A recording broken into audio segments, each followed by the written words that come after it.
L'IA et l'intelligence humaine augmentée, parce que c'est ce qu'elle fait en fait, c'est qu'elle réfléchit comme l'homme, mais avec une puissance en fait supérieure du fait qu'elle puisse utiliser énormément de data. Aujourd'hui, je reçois Dr Zeynep Nejib, docteur en pharmacie, ancienne chercheuse en France, qui travaille aujourd'hui chez Dislog Medical Device. C'est un acteur clé de l'innovation médicale au Maroc. La machine, donc le NGS, va permettre de prédire, avec des modèles d'IA, quels seront les traitements qui seront efficaces pour telle ou telle mutation. Donc on passe en fait d'une médecine de diagnostic un peu généraliste à une médecine prédictive et de précision. Dans l'inconscient collectif, le Maroc a du retard. On est d'accord. De manière générale, on se dit, putain, en santé, on a du retard par rapport à l'Occident, par rapport aux États-Unis, par rapport à la France. Et ce que j'aimerais savoir, c'est est-ce que ce retard, on peut le rattraper? Est-ce qu'on est en train de le rattraper? À quel point ces technologies elles sont novatrices? Mais pour le monde, pas juste pour notre pays.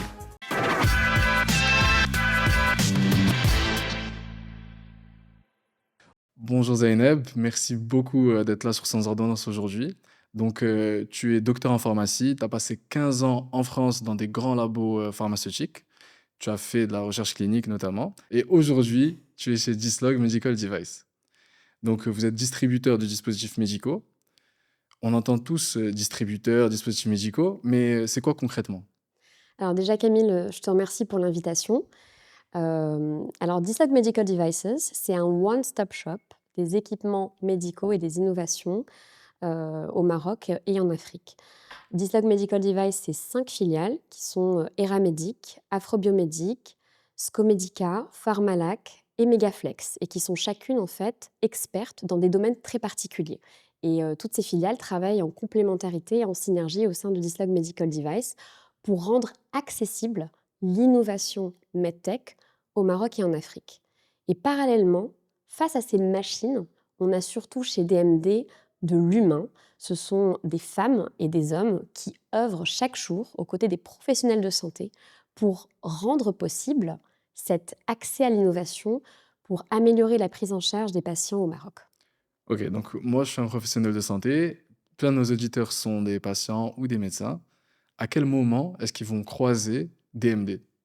Alors, on est capable en fait au sein de DMD, d'équiper, de A à Z une structure hospitalière. Mais si je devais prendre, des petits exemples concrets, et surtout, innovants, ça va aller par exemple, du, medical device connecté, en cardiologie, interventionnelle, jusqu'aux automates de dispensation médicamenteuse qui permettent de sécuriser au niveau hospitalier le circuit du médicament, de la dispensation jusqu'au chevet du patient, jusqu'au robot chirurgical dont on entend énormément parler, en ce moment. Pour finir, je dirais, le Next Generation Sequencing, le séquençage génétique de nouvelle génération. Ok, bah, c'est plein de termes, je pense que beaucoup de gens ne comprennent pas. Pour parler du séquençage génétique, parce que je trouve que c'est super intéressant, est-ce que tu peux nous expliquer c'est quoi concrètement? Alors concrètement, le NGS, c'est l'analyse, du génome humain ou d'autres génomes, du vivant. Donc en gros, ça va, analyser des millions de fragments d'ADN simultanément. Précédemment, donc avant l'arrivée du NGS, on utilisait les méthodes dites Sanger, qui étaient capables en fait d'analyser un fragment d'ADN. Donc il va y avoir différentes applications possibles, sans être exhaustive et prendre les principales. On va avoir notamment en oncologie, on va pouvoir faire le diagnostic tumoral précis. Et je t'évoquerai des exemples concrets pour imager, mais aussi une application en néonatal, donc le diagnostic des maladies néonatales, les maladies héréditaires, et aussi en microbiologie pour voir en fait les résistances aux antibiotiques. Donc il y a différentes applications qui permettent en fait de vraiment améliorer les prises en charge des patients. Donc si je devais te donner un exemple concret en oncologie, typiquement, avant, heu, ce séquençage de nouvelle génération, on était capable de diagnostiquer un cancer en disant: «Telle personne, par exemple, a un cancer du sein». Sauf que si on prend 2 patients, un patient A, un patient B, toutes les 2 ont un cancer du sein, d'accord? Donc avant d'arriver sur ce NGS, donc on disait, cancer du sein, qu'est-ce qu'on fait? Un protocole de chimio qui va être en fait identique pour la patiente A et pour la patiente B. Grâce à l'avènement du NGS, on va être capable d'identifier les mutations tumorales de chacune des patientes au niveau de leur cancer. Et on va pouvoir identifier que la patiente A, elle a une mutation de type HER2 et la patiente B de type BRCA. Donc ce sont deux mutations qui sont complètement différentes. Et la machine, donc le NGS, va permettre de prédire, avec des modèles d'IA, quels seront les traitements qui seront efficaces pour telle ou telle mutation. Donc on passe en fait d'une médecine de diagnostic un peu généraliste à une médecine prédictive et de précision. Et surtout qui est personnalisé en plus. Exactement. Donc c'est-à-dire que juste pour, résumer, on va venir est-ce que c'est quoi comme fragment? Qu'est-ce qu'on donne, la machine, c'est un prélèvement sanguin, c'est Alors ça dépend. Ça peut être des prélèvements sanguins, comme des biopsies, donc des OK. prélèvements tumoraux. En gros, avec le séquençage génétique, aujourd'hui, quelqu'un qui a une tumeur, on va prendre un morceau de cette tumeur, on va l'analyser, on va pouvoir dire génétiquement, ce qui se passe, au sein de cette tumeur et donc on pourra avoir un traitement personnalisé qui, in fine, sera mieux pour la personne que le traitement, on va dire, la chimiothérapie de base qu'elle aurait reçue si on n'avait pas fait ce séquençage. En fait, le NGS va lire en fait, analyser les millions de fragments d'ADN et l'IA, donc l'intelligence artificielle, qui va être couplée à ce NGS, va permettre en fait de retranscrire qu'est-ce que ça signifie pour le patient d'avoir telle ou telle tumeur. Donc il va y avoir une notion de prédictivité, les taux de survie pour cette personne et de temps, par exemple, dans ce domaine d'oncologie. Il va y avoir une notion de médecine personnalisée. Il faut donner, tel traitement puisqu'en fait l'IA, elle va se baser sur quoi? Elle va aller se baser sur, des bases de données mondiales et comparer pour telle ou telle mutation, qu'est-ce que ça a donné? Donc on va être capable de déterminer, pour telle mutation, tel traitement est efficace. Elle pourra également dire qu'il y a des essais cliniques qui sont disponibles dans le monde. Donc on passe en fait à un next level du diagnostic.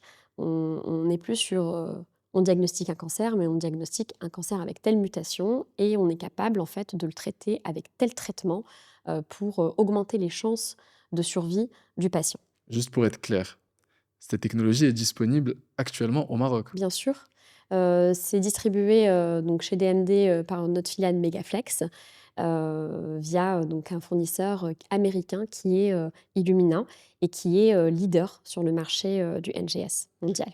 Il y a aussi une autre chose qui est super intéressante dans ce que tu as dit, c'est par rapport aux résistances bactériennes. C'est vraiment un problème hyper commun chez les médecins de donner, un traitement antibiotique et que les personnes développent des résistances, soit parce qu'elles ont pris trop d'antibiotiques avant, soit parce que la bactérie est mutée ou peu importe. Et donc là, ça peut permettre de sélectionner le bon traitement pour le bon patient et qu'il réponde mieux quoi, à ce traitement. Exactement, en fait, on va aller voir dans le génome de la bactérie et on saura si elle est résistante à tel ou tel antibiotique. Donc il y a une notion de prédictivité, en fait, qui est, permise, grâce au NGS et l'IA. Et tu as parlé d'IA. J'aimerais qu'on en revienne parce que j'aimerais plutôt qu'on y revienne parce que, c'est un sujet d'actualité. Bon, ça fait 3 ans que nos vies sont bouleversées par l'IA. Est-ce que tu penses que l'IA, à terme, va, ben, remplacer le personnel médical?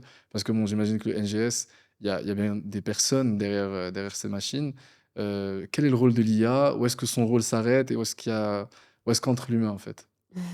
Alors ça, c'est la grande question, hein. On voit un peu, cette frénésie, sur les réseaux sociaux, où on voit plein de vidéos sur, des hôpitaux qui fonctionnent avec des robots, à l'intelligence artificielle et sans médecin.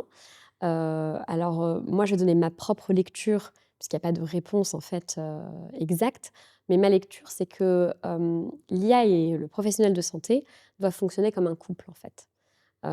L'IA seule, il faut pas l'oublier, elle, ne réfléchit pas.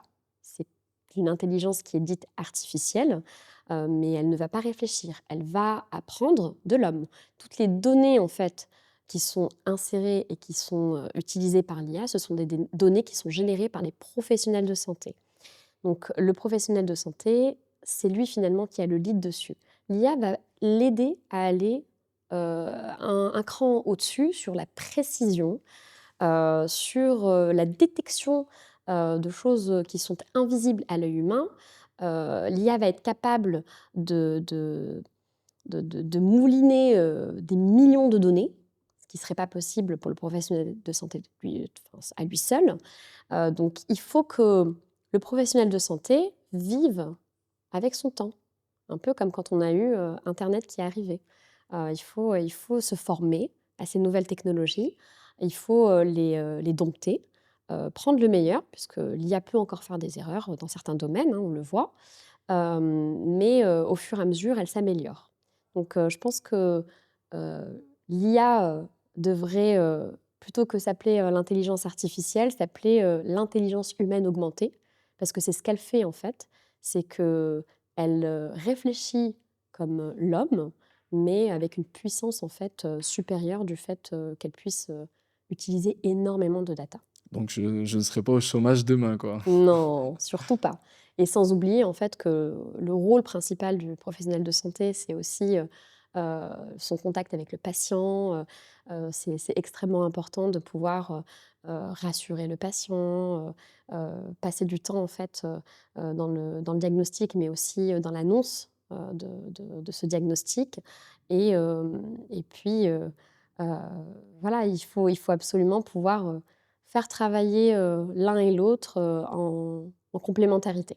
Là, tu nous as parlé quand même du séquençage génétique, de l'IA qui intervient au sein du séquençage génétique. Avant, tu as parlé d'outils de cardiologie interventionnelle et de dispensaires, Les automates de ouais, les dispensation automates médicamenteuse. exactement, les automates de dispensation médicamenteuse. Hem, Aujourd'hui, est-ce que c'est quelque chose qui est ancré dans la pratique clinique, on va dire? C'est par exemple, les automates de dispensation. Est-ce que c'est quelque chose qui est commun? Enfin, est-ce qu'on en retrouve dans les hôpitaux? Parce que honnêtement, je saurais même pas dire. Alors au Maroc, en fait, de plus en plus, les hôpitaux, donc qu'ils soient publics ou privés, se dotent en fait de systèmes d'information. Donc des systèmes d'information qui permettent d'avoir des dossiers patients numérisés et cetera. Et dans une logique en fait d'atteindre les standards internationaux, de plus en plus de structures s'équipent de ces automates de dispensation, qui permettent à la fois, d'éviter donc toutes les erreurs médicamenteuses qui sont liées, à l'homme, puisqu'en fait, il y a énormément de personnes, de professionnels de santé qui vont, interagir avec un même patient, dans un service et qui vont permettre aussi un tracking de certaines molécules, voilà comme les psychotropes et cetera, qui sont des molécules un peu touchy, de pouvoir les traquer. Donc, tout à l'heure, tu as dit que DMD avait ramené un robot chirurgical. Dans la tête, je pense, de tout le monde, c'est relativement flou parce qu'on pense science-fiction, robot. Est-ce que ça marche tout seul? Ça se passe comment, en fait? Alors on est loin de la science-fiction, OK. puisqu'en fait, le robot ne fonctionne pas seul. Il n'est pas, en freestyle, sur le patient. On a une console, en fait, qui est, dirigée par le médecin, le chirurgien, et il va diriger, en fait, via des manettes et une pédale, des bras chirurgicaux. Donc c'est comme ça que ça fonctionne. Et donc, c'est quoi l'avantage d'avoir un robot si, in fine, il est piloté par l'homme? Alors, il y a plusieurs avantages. Déjà pour le chirurgien, ça lui permet d'avoir une vision 3D extrêmement précise en fait du point d'incision, de ce qu'il doit faire et le fait est qu'il utilise en fait des bras chirurgicaux va complètement supprimer les tremblements, qui peuvent, être à l'origine en fait, d'erreurs, lors des chirurgies. Et donc, en gros, les patients, une fois qu'ils sont opérés par robot, généralement, ils sortent plus vite, ils ont moins de complications, moins d'infections. Alors exactement, en fait, il y a aussi des avantages pour le patient. Déjà, on a des micro-incisions, donc il y a moins de risques de saignement, moins de risques, d'infection. Il y a également le fait qu'en post-op, ils se rétablissent beaucoup plus vite.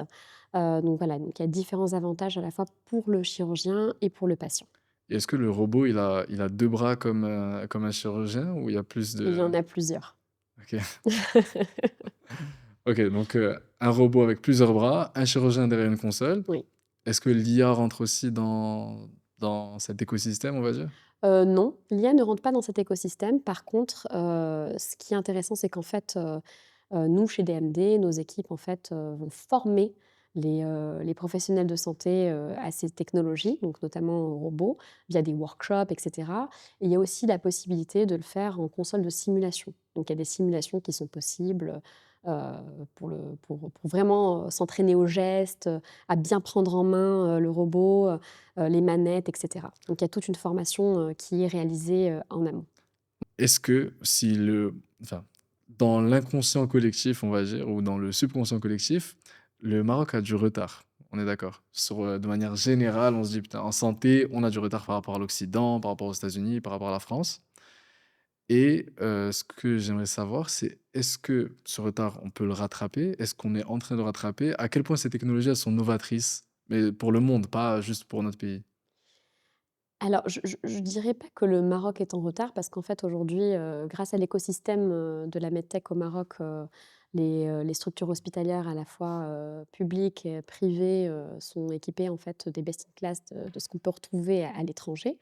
Hem, mais, je pense qu'on avance. On avance aussi. Il faut continuer de se former, aux nouvelles technologies, tout ce qui va pouvoir en fait améliorer la prise en charge des patients. Donc il faut se former continuellement. Tu es médecin et tu le sais, hein, après tes études, tu vas devoir continuer encore à te former tout le temps, tout le temps, tout le temps C'est parce clair. que, ça évolue très rapidement. Donc je parlerai pas de retard, je parlerai juste de, plutôt, voilà, je pointerai le fait qu'il faut continuer à se former et c'est ce que nos professionnels de santé font. Nous, chez DMD, on apporte vraiment ce service aussi, pour accompagner, nos professionnels de santé, à se former, aux gros équipements qu'on apporte ou à ces innovations-là, pour être sûr, en fait, aussi que voilà, ça sera utilisé, de la manière optimale pour le patient. Donc, oui, il y a une formation continue qui se fait, en fait, justement pour évoluer et continuer à être au standard, de l'international. Donc, Zeynep, tu es docteur en pharmacie. Tu as passé 15 ans en France dans des grands labos pharmaceutiques où, je pense que tu as fait aussi de la recherche clinique et aujourd'hui, tu es chez DMD, donc Dislog Medical Device. Vous êtes distributeur de dispositifs médicaux. Est-ce que tu peux m'en dire un peu plus sur ton parcours et comment tu es passé donc comment tu as commencé pharma, puis école de commerce, puis tu es arrivé, chez DMD? Bah, écoute avec plaisir. Moi je viens d'un milieu, médical. Mon papa est endocrinologue diabétologue et donc j'ai grandi en fait, dans ce milieu-là de la santé, des patients, voilà ça parlait toujours santé, à table. Donc tout naturellement, je savais que je voulais m'orienter vers des études médicales, pas médecine parce que j'ai quand même un peu la phobie, du sang. Mais plus de la pharma parce que j'avais quand même une certaine fascination pour le médicament. Je me souviens que je m'amusais à lire un peu les notices, le RCP, des médicaments et très tôt, en fait, je savais que je voulais, poursuivre des études, de pharmacie. Donc je suis partie à l'étranger, à Paris, à la fac, Paris Descartes, où j'ai poursuivi mes études et avec un but très, très précis parce que je suis quand même assez déterminée, de rejoindre l'industrie pharmaceutique. Donc d'aller là où tout se fait. J'ai fait un double diplôme, en école de commerce à l'ESCP, Business School, sur le management, de l'industrie pharmaceutique et des biotechnologies et donc j'ai démarré ma carrière, assez tôt, dans différents groupes, des multinationales.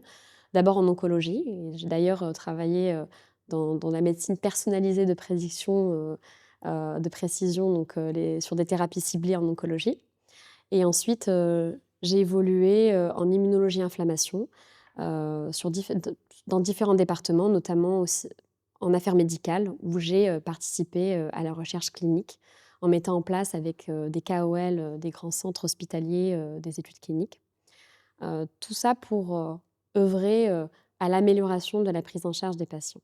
Donc j'ai pu contribuer au lancement de différentes molécules très innovantes, et aussi des biosimilaires pour permettre, d'élargir l'accès à l'innovation à un maximum de patients. Ensuite, tout naturellement, j'ai eu envie de rentrer pour contribuer à l'essor, de mon pays qui est le Maroc et hem et je me suis redirigée vers une entreprise 100 marocaine, qui est dirigée par, Moncef Belkheïat, un grand visionnaire et j'ai rejoint donc le milieu de la medtech que je connaissais que de loin, mais que j'ai appris, à énormément apprécier, au cours de ces mois passés. En gros, chez DMD, ça se voit que vous êtes, à la pointe, de la technologie, vous ramenez des technologies qui sont impressionnantes. Comment est-ce qu'on choisit aujourd'hui, en tant que distributeur comme vous, ce que vous allez ramener? Et surtout, est-ce que avant de le faire, vous mesurez l'impact que ça aura sur la pratique clinique et sur les personnes, du Maroc? Alors c'est une excellente question. Moi je dirais que le besoin émane réellement du terrain, des professionnels de santé, des structures hospitalières. Donc nos professionnels de santé, se forment également à l'étranger, à travers des congrès et donc ils sont en fait au fait des dernières technologies et de ce qu'utilisent leurs pairs à l'international. Et ce besoin, se fait ressentir au cours de discussions, d'échanges. On a des équipes en fait, qui sont, sur le terrain constamment auprès des instances, de nos partenaires et l'idée en fait, c'est de pouvoir répondre à des besoins réels en apportant, les best in class des équipements, qu'ils utilisent et dont ils ont besoin. Et donc en gros, ce que vous êtes en train de dire, c'est que le besoin vient de professionnels et vous, vous essayez de répondre au mieux à ce besoin en apportant ce qu'il faut apporter, quoi. Exactement, tout ça, pour concourir à l'amélioration de la prise en charge des patients au Maroc et en Afrique. Donc vous exportez également sur l'Afrique? Oui, exactement. C'est aussi, la vision de DMD, c'est de pouvoir élargir en fait l'accès à l'innovation, à l'Afrique. OK.